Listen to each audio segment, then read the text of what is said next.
Tonight, several developing stories as we come on the air. The powerful winter storm bringing heavy snow and ice from the upper Midwest to the Northeast. The escalating legal fight over Elon Musk's plans to cut federal agencies. And the big game in the Big Easy. Security on high alert ahead of the Super Bowl. First, those dangerous winter storms moving in right now.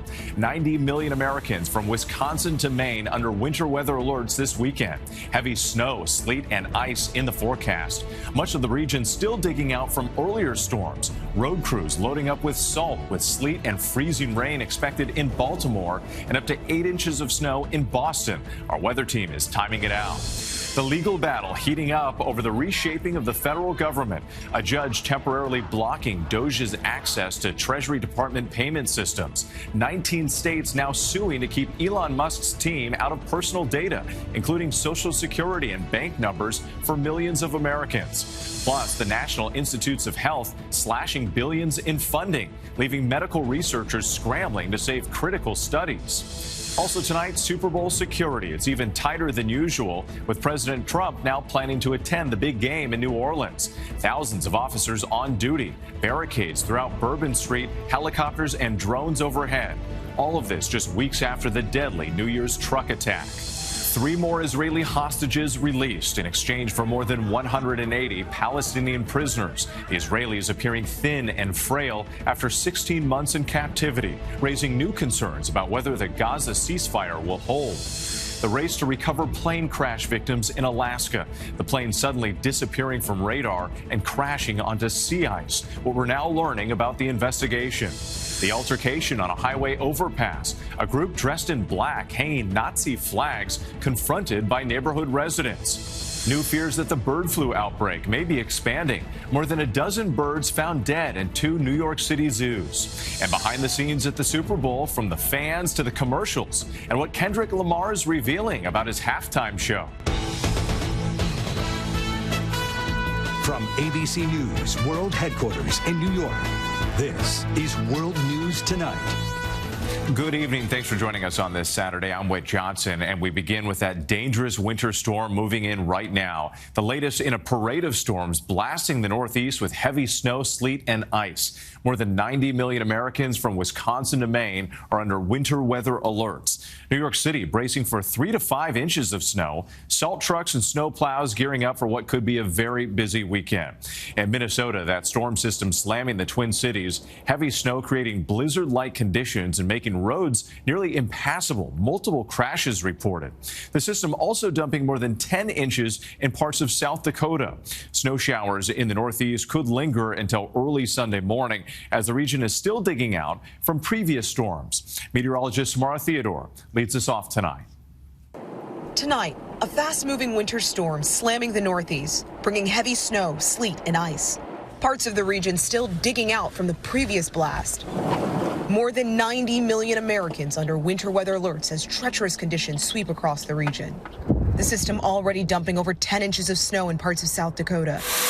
This morning, snow hitting Minneapolis, Duluth, and Green Bay up to 6 inches. In the Northeast, D.C. and Baltimore seeing snow turning to freezing rain. New York City bracing for 3 to 5 inches before a rain-snow mix overnight. As always, our men and women of DSNY will be out doing 12-hour shifts. Thousands of sanitation workers will be out to remove the snow and do what they do best. The wall of snow arrives here, and this is when things start to pick up in intensity. Boston expecting up to 8 inches before the storm moves out Sunday. So let's get right to Somara Theodore. Somara, time out this storm for us tonight, and more threats on the way next week. That's correct, Whit. In fact, the radar is filling in now, and we're just starting to see this storm system ramp up for the Northeast. As we continue to time this out, by about 9 p.m. tonight, this really impacts places like New York City, Philadelphia, bringing them some ice. And then as we move through the overnight hours, closer to midnight, that's when we start to see Boston, Hartford, New England get the worst of this. By 7 a.m. tomorrow, this starts to taper off, and by lunchtime, it's moving out. The good news is we'll start to see things quiet down just ahead of the Super Bowl tomorrow evening. As far as totals go, some of the highest totals will be in New England. Boston could see as much as 8+ inches of snow, and there is a potential for up to a 1/4 inch of ice throughout the mid-Atlantic. We're also tracking the potential for another storm as we head through the top of the week. Whit? Yeah, difficult week ahead. Somara Theodore, thank you. Now to a federal judge temporarily blocking DOGE, the Department of Government Efficiency, from accessing the Treasury Department's payment systems. This after 19 states filed a lawsuit accusing the Elon Musk agency of overstepping its authority. Protests across the country over cuts to the federal government. Here's ABC's senior White House correspondent, Selina Wang.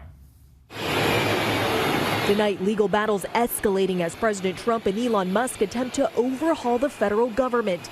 A federal judge blocking Musk's Department of Government Efficiency team from accessing the Treasury Department's data and payment systems after 19 states sued the Trump administration for giving Musk and his allies virtually unfettered access to sensitive personal data, including Social Security numbers and bank account information of millions of Americans.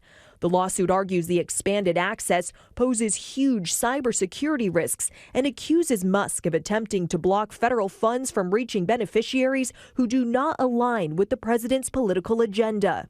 The judge putting the move on pause, citing an increased risk of leaks and hacking. The world's richest man expanding his reach, gaining access to at least 10 federal agencies as he tries to slash government spending. The key target so far, USAID, the relief agency that provides food to millions of malnourished children around the world. And another federal judge putting the brakes on Musk's plan to dismantle the agency and pull thousands of staffers off the job. The president defending Musk's role. I'll tell him to go here, go there. He does it. He's got a very capable group of people. One of those people, a young former SpaceX employee named Marco Velez, who resigned this week after a Wall Street Journal report linked him to a series of racist posts on social media, including, "I was racist before it was cool," "You cannot pay me to marry outside my ethnicity," and "normalize Indian hate." Vice President J.D. Vance defending the staffer, writing, "I obviously disagree with some of Velez's posts, but I don't think stupid social media activity should ruin a kid's life, so I say bring him back." Musk responding, he will be brought back to err is human, to forgive divine. Selina Wang joins us now from the White House. And Selina, President Trump and Musk have been making these moves at breakneck speed. So what's next on their agenda? Well, Whit, President Trump says he wants Elon Musk to go even further in his cost cutting, saying that he'll be looking at the Department of Education and the Pentagon next. But this raises potential conflicts of interest because Elon Musk's own companies have billions of dollars in contracts with the military. Whit? Selina, thank you. Next tonight, the Trump administration is cutting billions of dollars in biomedical research funding. It's expected to impact about 2,500 universities, medical schools, and research institutions across the country. NIH officials say the move would save more than $4 billion a year, but some researchers are calling it catastrophic. And tune into This Week tomorrow morning. Martha Raddatz speaks with Senator Chris Murphy about how Democrats are pushing back against the Trump administration's moves to reshape the federal government. Now to Super Bowl 59, the big game and the Big Easy just one day away now. Law enforcement on high alert across the city of New Orleans. Thousands of officers from multiple agencies, with President Trump's expected attendance adding another layer of security. ABC's Morgan Norwood reports from New Orleans tonight. Tonight, with the big game kicking off in the Big Easy tomorrow, security on high alert. You'll see more and more restriction as more tourists come into town to enjoy our fabulous city. An estimated 125,000 people expected to visit New Orleans this weekend for the biggest sporting event of the year, the Super Bowl. You can't pass a block that there aren't officers or something, and that is a good thing.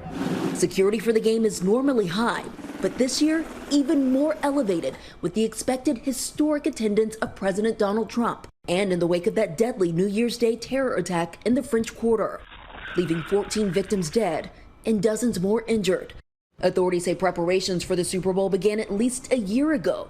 This weekend, more than 2,700 law enforcement officers on the ground, including 16 additional tactical teams. Everybody brought a little bit more to the table so that we can make sure this is the most safe and secure Super Bowl ever. More drones, increased coordination, and more personnel, much of it concentrated in the busy French Quarter, including here on Bourbon Street.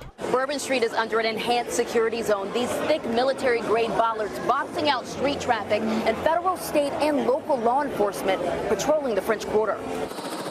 And also in the skies, Customs and Border Protection giving ABC News Will Reeve a look from above. Their helicopters will be on patrol all weekend. If something were to happen, we would be up and ready to go and respond as quickly as possible. So you are truly the eye in the sky? That is the case, yes. With us, right, authorities aren't taking any chances here. Kansas City, they are ramping up security, especially in the wake of last year's deadly shooting following a Super Bowl victory parade. Then there's Philadelphia. They're also on high alert and urging fans there to celebrate safely. Whit? All right, Morgan, thank you. Overseas now, and Hamas releasing 3 more hostages as part of that ceasefire deal. The condition of those hostages, though, after months in captivity, 487 days, sparking international alarm. 183 Palestinians also freed from Israeli jails. Let's bring in ABC's Britt Clennett in Tel Aviv. And Britt, new questions now about whether this ceasefire can hold.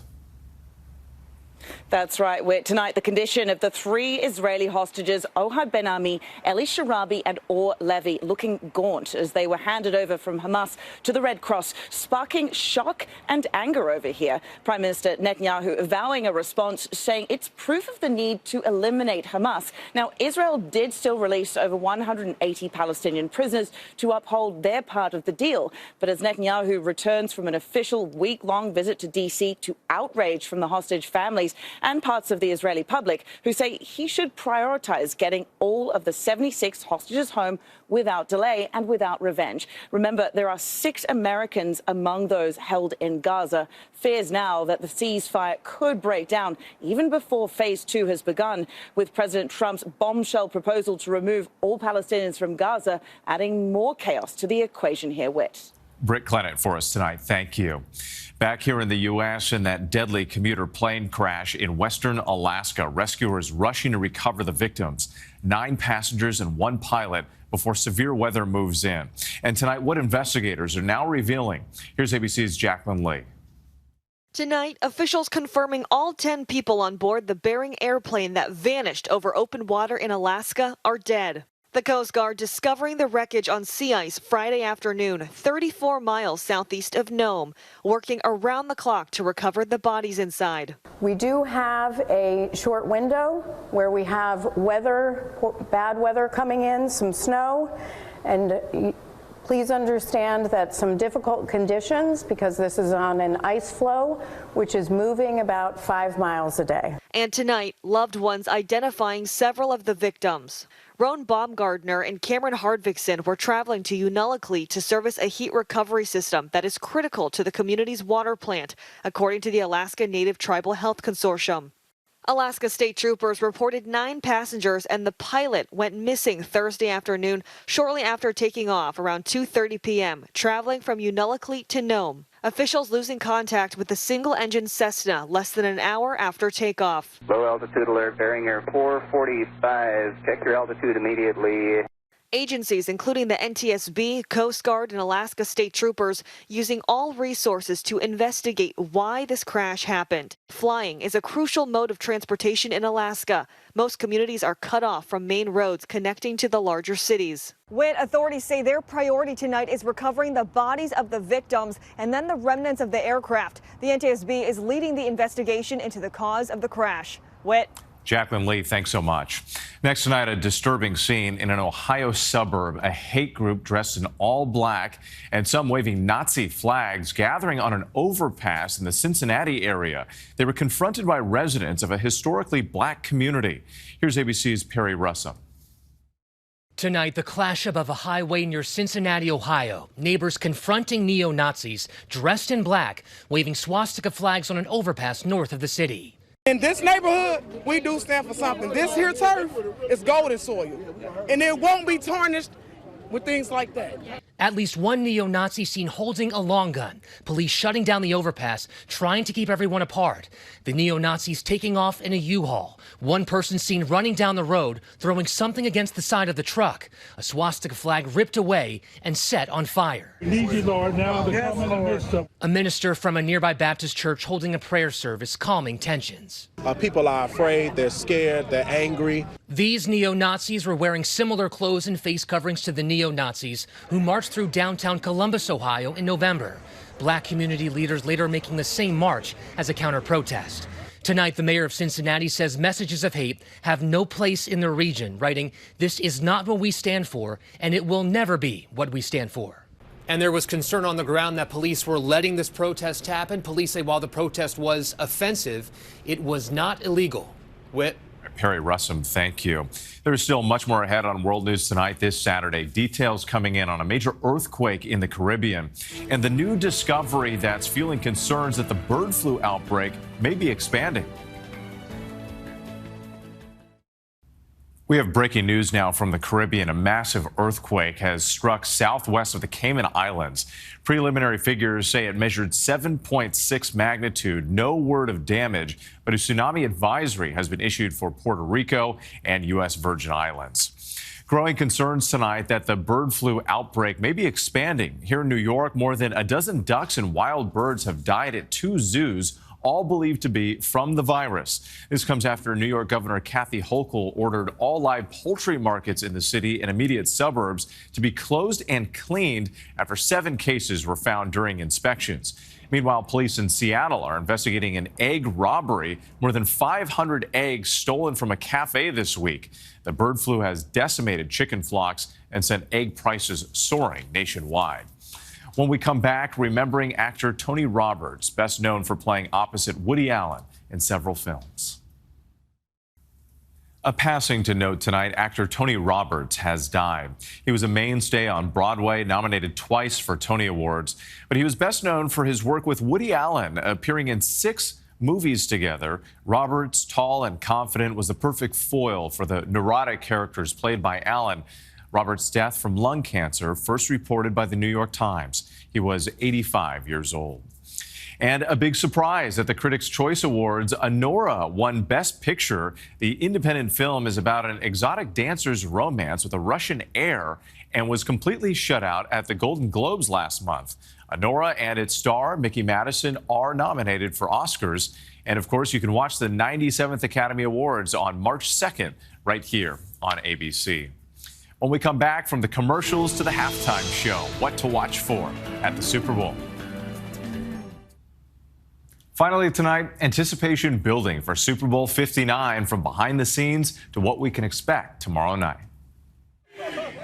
Excited Eagles and Chiefs fans descending on New Orleans for Super Bowl 59.